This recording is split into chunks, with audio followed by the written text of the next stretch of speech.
Hello, South Shore. Welcome back to Lunch and Oz. Today we are returning to The Wizard of Oz. We will be reading Chapter 8, The Deadly Poppy Field. If you remember from yesterday, Dorothy and her friends are sleeping on the bank of a river, waiting to cross it in a boat the industrious or hard-working Tin Woodman has made for them. Let's see what happens. Chapter 8, The Deadly Poppy Field. Our little party of travelers awakened the next morning, refreshed and full of hope, and Dorothy breakfasted like a princess off peaches and plums from the trees beside the river. Behind them was the dark forest they had passed safely through.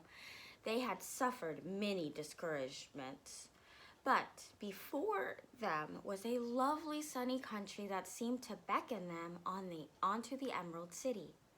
To be sure, the broad river now cut them off from this beautiful land, but the river was nearly done, and after the Tin Woodman cut a few more logs and fastened them together with wooden pins, they were ready to start. Dorothy sat down in the middle of the raft and held Toto in her arms. When the Cowardly Lion stepped upon the raft, it tipped badly, for he was big and heavy, but the Scarecrow and the Tin Woodman stood upon the other end to steady it, and they had long poles in their hands to push the raft through the water. They got along quite well at first, but when they reached the middle of the river, the swift current swept the raft downstream, farther and farther away from the road of yellow brick, and the water grew so deep that the long poles would not touch the bottom. "This is bad," said the Tin Woodman, "for if we cannot get to land, we shall be carried into the country of the Wicked Witch of the West, and she will enchant us and make us her slaves." "And then I should get no brains," said the Scarecrow. "And I should get no courage," said the Cowardly Lion. "And I should get no heart," said the Tin Woodman. "And I should never get back to Kansas," said Dorothy. "We must certainly go to the Emerald City if we can," the Scarecrow continued, and he pushed so hard on his long pole that it stuck fast in the mud at the bottom of the river, and before he could pull it out again or let go, the raft was swept away, and the poor Scarecrow left clinging to the pole in the middle of the river. "Goodbye," he called after them. And they were very sorry to leave him indeed. The Tin Woodman began to cry, but fortunately remembered that he might rust. And so he dried his tears on Dorothy's apron. Of course, this was a bad thing for the Scarecrow. "I am now worse off than when I first met Dorothy," he thought. "Then I was stuck on a pole in a cornfield where I could make believe to scare the crows. At any rate, but surely there is no use for a scarecrow stuck on a pole in the middle of the river. I am afraid I shall never have any brains after all." Down the stream the raft floated, and the poor Scarecrow was left far behind. Then the Lion said, "Something must be done to save us. I think I can swim to shore and pull the raft with me, if you will only hold fast to the tip of my tail." So he sprang into the water, and the Tin Woodman caught fast hold of his tail. It's very brave for somebody with no courage. When the Lion began to swim with all his might towards the shore, it was hard work, although he was so big. But by and by they were drawn out of the current, and then Dorothy took the Tin Woodman's long pole and helped push the raft to the land. They were all tired out, and when they reached the shore at last and stepped off upon the pretty green grass, they also knew that the stream had carried them a long way past the road of yellow brick that led to the Emerald City. "What shall we do now?" asked the Tin Woodman, as the Lion lay down on the grass to let the sun dry him. We must get back to the road in some way," said Dorothy. "The best plan will be to walk along the river bank until we come to the road again," remarked the Lion. So when they were rested, Dorothy picked up her basket, and they started along the grassy bank to the road from which the river had carried them. It was a lovely country, with plenty of flowers and fruit trees and sunshine to cheer them. And had they not felt so sorry for the poor Scarecrow, they could have been very happy. They walked along as fast as they could, Dorothy only stopping once to pick a beautiful flower. And after a time, the Tin Woodman cried out, "Look!" Then they all looked at the river and saw the Scarecrow perched upon the pole in the middle of the water, looking very lonely and sad. "What can we do to save him?" asked Dorothy. The Lion and the Woodman both shook their heads, for they did not know.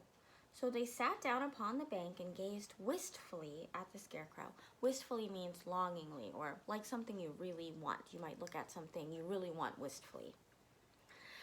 They looked wistfully at the Scarecrow until a stork flew by, which, seeing them, stopped to rest at the water's edge. "Who are you and where are you going?" asked the stork. "I am Dorothy," answered the girl, "and these are my friends, the Tin Woodman and the Cowardly Lion, and we are going to the Emerald City." "This isn't the road," said the stork as she twisted her long neck and looked sharply at the queer party.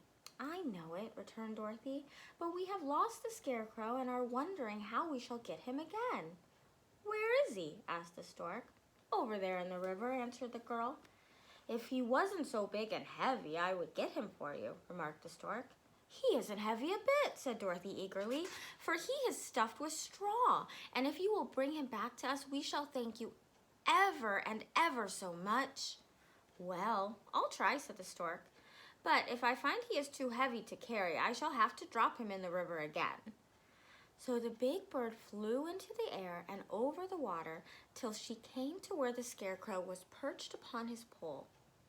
Then the stork, with her great claws, grabbed the Scarecrow by the arm and carried him up into the air and back to the bank where Dorothy and the Lion and the Tin Woodman and Toto were sitting.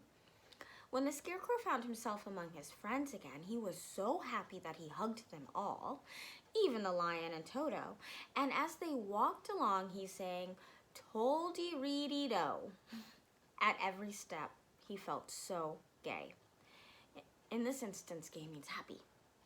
"I was afraid I should have to stay in the river forever," he said, "but the kind stork saved me, and if I ever get any brains, I shall find the stork again and do it some kindness in return." "That's all right," said the stork, who was flying along beside him. "I always like to help anyone in trouble. But I must go now, for my babies are waiting in the nest for me. I hope you will find the Emerald City and that Oz will help you." "Thank you," replied Dorothy, and then the kind stork flew into the air and was soon out of sight. They walked along, listening to the singing of the bright-colored birds and looking at the lovely flowers, which now became so thick that the ground was carpeted with them. They were big yellow and white and blue and purple blossoms, great clusters of scarlet poppies, which were so brilliant in color, bright in color is what that means, so brilliant in color that they almost dazzled Dorothy's eyes. "Aren't they beautiful?" the girl asked as she breathed in the spicy scent of the flowers. "I suppose so," answered the Scarecrow. "When I have brains, I shall probably like them better." "If only I had a heart, I should love them," added the Tin Woodman. "I always did like flowers," said the Lion. "They seem so helpless and frail. But there are none in the forest so bright as these." They now came upon more and more of the big scarlet poppies, and fewer of the other flowers, and soon they found themselves in the midst of a meadow of poppies.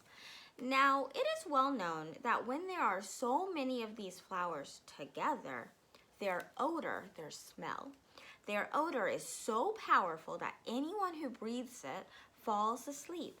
And if the sleeper is not carried away from the scent of the flowers, he sleeps on and on forever.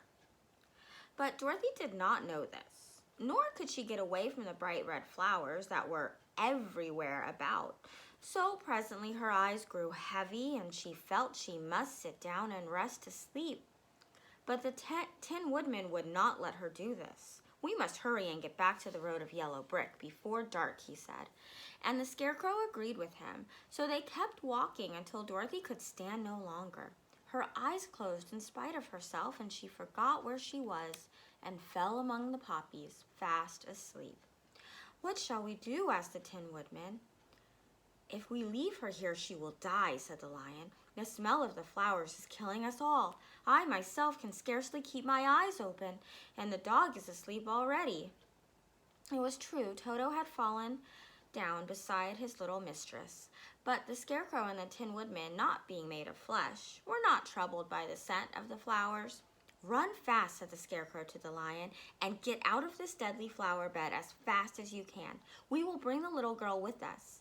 But if you should fall asleep, you are too big to be carried." So the Lion awoke. The Lion aroused himself and bounded forward as fast as he could go. In a moment he was out of sight. "Let us make a chair with our hands and carry her," said the Scarecrow. So they picked up Toto and put the dog in Dorothy's lap. And then they made a chair with their hands for the seat and their arms for the arms, and carried the sleeping girl between them through the flowers. On and on they walked, and it seemed that the great carpet of deadly flowers that surrounded them would never end.